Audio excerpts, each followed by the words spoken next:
Hey YouTube, it's Beyond the Milwaukee Bubble. I know we haven't put out any content in a while, but I went shopping and I got myself a new protection piece.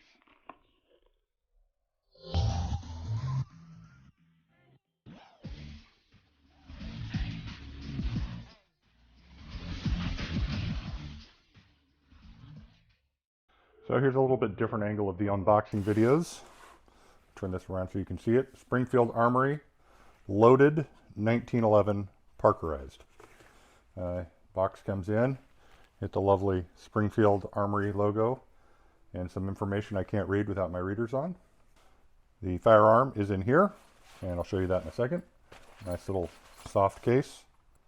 In here is your warranty card, the warning sticker, the warranty card, which I already sent back in, and the owner's manual on safe hiring, disassembly, assembly, parts list, how to use the cable lock, that sort of stuff.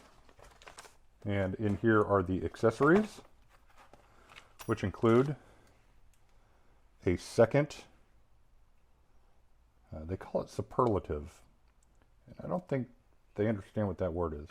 Stock magazine. Very well. There we go.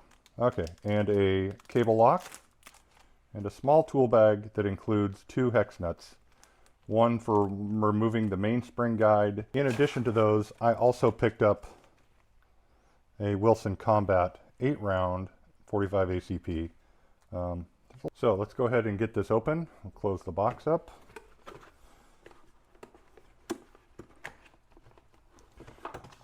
And here is the weapon itself.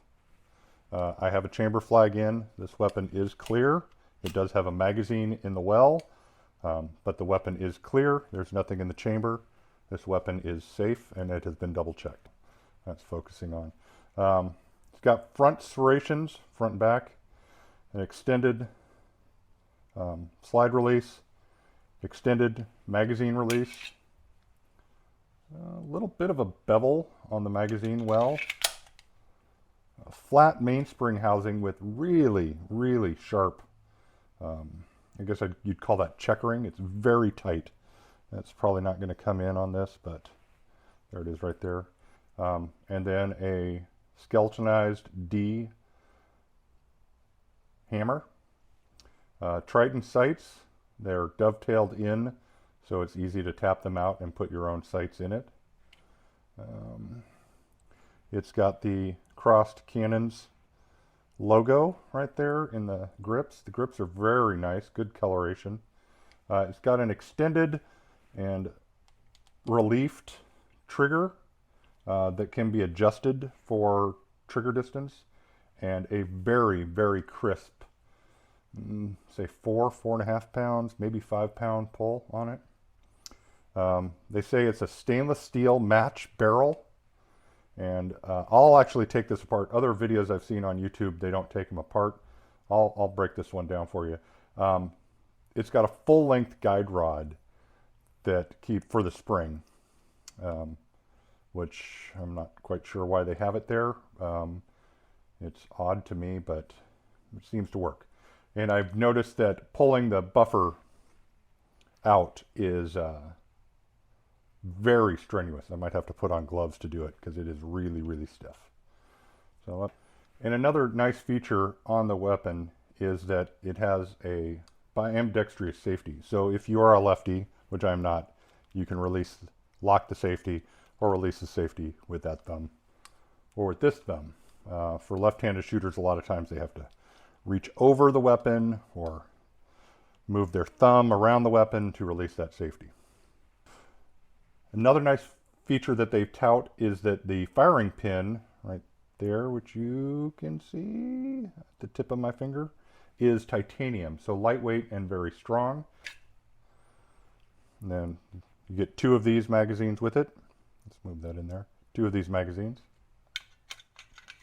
YouTube.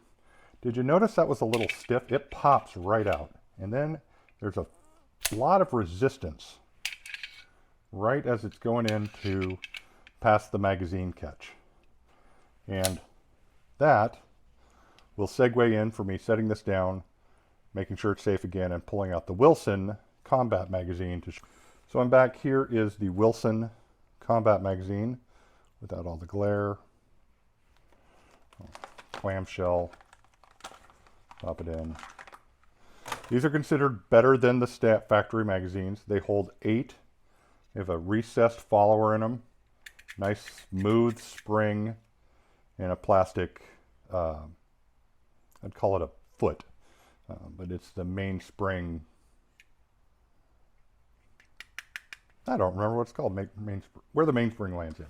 So in this, now the weapon has no magazine in it, and if I slide it in, it hits that, and I mean, it's stiff.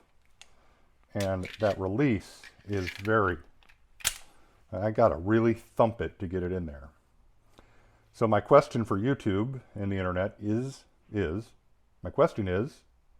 that normal with a new magazine and these loaded 1911s?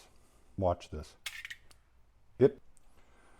So let's take a breather. I'll remove the chamber flag, clear the weapon again, and then I'll go through a limited function check, and I'm back. I've removed the chamber flag. Set that off to the side to clear the weapon again. Looking down the chamber, stick your finger in there if you have to. Make sure that there's no round in the chamber. And you can release the slide by rocking your thumb against the slide release. Hits with some force. Make sure that you cannot pull the trigger without your thumb on the beaver, and you cannot. Make sure that when you put the safety on and you squeeze the grip and pull the trigger, nothing happens. And you can release it, and I'm not going to let the hammer fall, but if I squeeze and pull, drop the hammer safely. This is a really, really nice gun for the price. It's very good. It's not cheap, but not as expensive as, you know, some of those $1,500 race guns. And it seems to have a lot of features. So going through the function check, that should make sure that the weapon functions properly.